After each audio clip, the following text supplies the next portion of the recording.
Assalamualaikum warahmatullahi wabarakatuh. Alhamdulillahirrabbilalamin. Kita masih diberikan kesempatan untuk berpresentasi pada hari ini, di mana akan membahas tentang UUD 1945 dan juga peraturan hukum di Indonesia.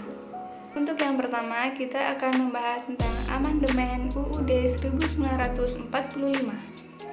Nah, jadi amandemen adalah perubahan dokumen resmi atau catatan tertentu dengan tanpa mengubah UUD itu sendiri. Jadi bisa dikatakan untuk menambahi dan melengkapi rincian UUD yang asli. Selanjutnya, tujuan amandemen.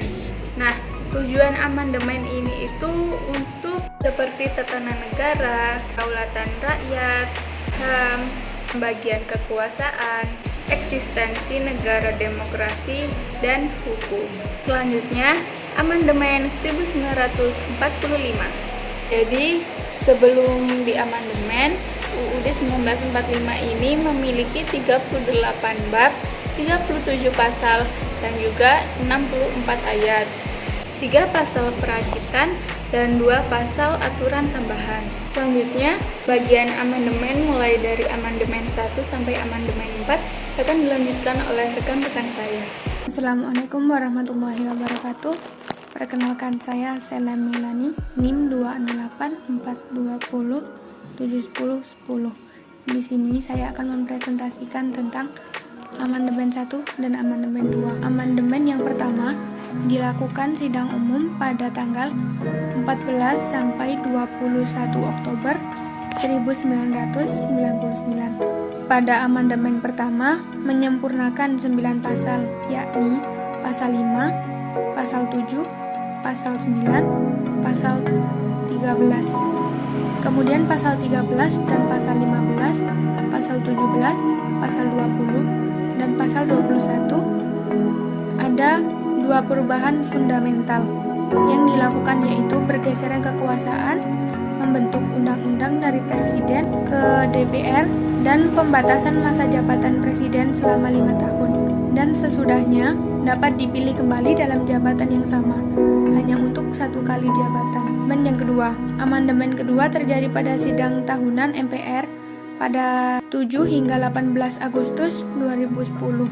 Pada amandemen tersebut, pada tanggal 15 ada 15 pasal perubahan atau tambahan dan perubahan 6 bab. Perubahan yang penting itu ada 8, yakni otonomi daerah, desentralisasi, pengakuan serta penghormatan terhadap satuan pemerintahan daerah yang bersifat khusus atau bersifat istimewa, dan terhadap kesatuan masyarakat hukum beserta hak-hak tradisionalnya, penegakan fungsi hak dan DPR, penegasan NKRI sebagai sebuah negara kepulauan yang berciri Nusantara dengan wilayah yang batas-batas dan hak-haknya ditetapkan dengan undang-undang, perluasan jaminan konstitusional hak asasi manusia, sistem pertahanan dan keamanan negara, pemisahan struktur dan fungsi TNI dengan Polri, pengaturan bendera, bahasa, lambang negara, dan lagu kebangsaan. Assalamualaikum warahmatullahi wabarakatuh. Saya Muhammad Fatul Ihsani yang akan menerangkan amandemen 3. Amandemen 3 berlangsung pada sidang umum MPR 1 hingga 9 September 2021. Ada 23 pasal perubahan atau tambahan dan 3 bab tambahan.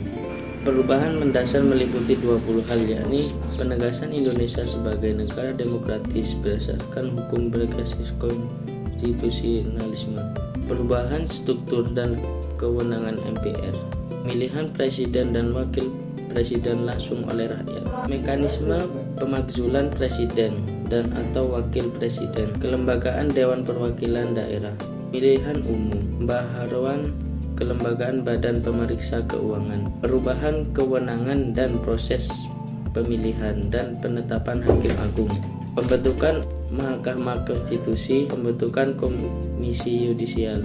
Saya juga dikunjungi MPR ini tanggapan Muhammadiyah, PBNU, MUI hingga PHDI soal amandemen UUD 1945.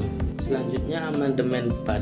Amandemen 4 berlangsung pada sidang umum MPR 1 hingga 9 Agustus 2012. Ada 13 pasal.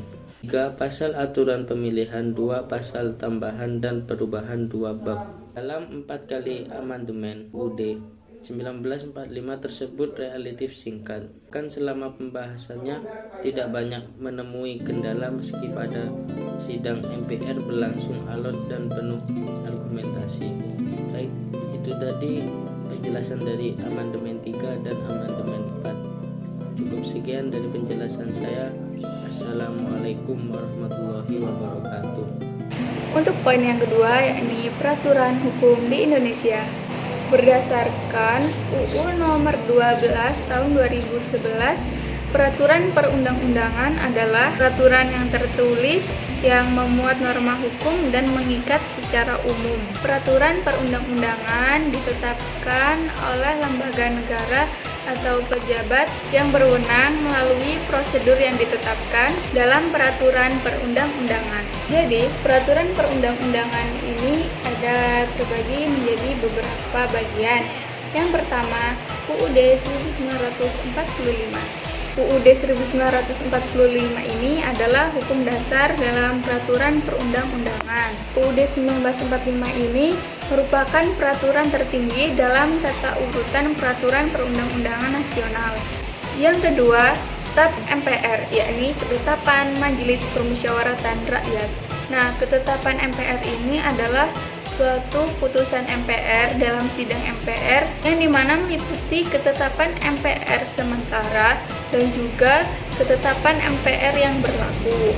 Yang ketiga, yakni UU atau Perpu. UU adalah peraturan perundang-undangan yang dibentuk oleh DPR dan juga disetujui oleh Presiden. Perpu adalah peraturan perundang-undangan yang dibentuk oleh Presiden dalam keadaan kegentingan yang memaksa. Kemudian mekanisme UU atau Perpu ini adalah sebagai berikut. Yang pertama, Perpu diajukan ke DPR dalam sidang berikut. Yang kedua, DPR dapat menerima atau menolak Perpu dalam keadaan tidak melakukan perubahan. Yang ketiga, bila disetujui oleh DPR, maka Perpu dijadikan menjadi UU. Yang keempat, bila Perpu ditolak, maka itu dinyatakan tidak berlaku. Yang keempat, peraturan pemerintah.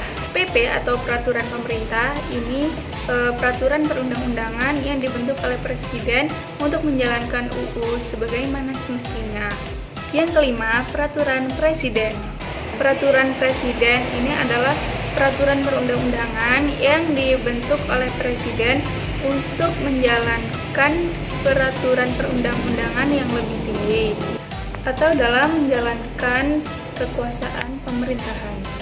Yang keenam, ada peraturan daerah atau Perda Provinsi.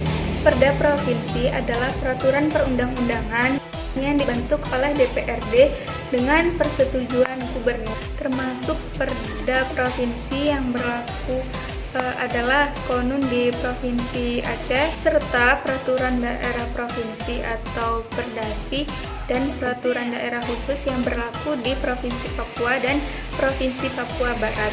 Yang terakhir, Perda Kabupaten atau Kota. Perda Kabupaten atau Kota adalah peraturan perundang-undangan yang dibentuk oleh DPRD Kabupaten atau Kota dengan persetujuan Bupati atau Wali Kota. Nah, jadi sekian pembahasan untuk amandemen UUD 1945 dan juga peraturan hukum di Indonesia. Apabila ada kurang lebihnya, kami mohon maaf.